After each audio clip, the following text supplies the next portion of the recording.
Ma allora la speculazione purtroppo a un anno dal primo presidio di Oristano sta andando avanti.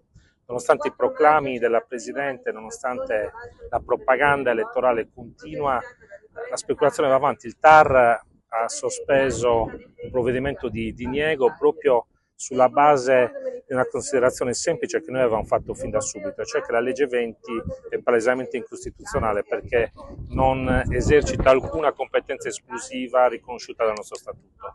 Quindi purtroppo in questo momento abbiamo le armi spuntate, abbiamo l'unica vera arma per bloccare la speculazione che è in un cassetto chissà dove nel Palazzo regionale, che per una incomprensibile ostinazione della Presidente non viene discussa. E questo è un fatto grave. Abbiamo di recente fatto una manifestazione ai piedi del Colle di Sant'Elia perché anche il Ministero della Difesa vuole portare avanti, affidando a privati terreno demaniale, la speculazione energetica. Quindi a un anno siamo ancora al punto di partenza, ma la nostra lotta, la nostra protesta è più viva che mai. Noi non ci arrendiamo, siamo qui oggi per ricordarlo ai politici, per ricordarlo a chi vuol vendere la nostra terra, per ricordarlo a chi invece la vuole acquistare.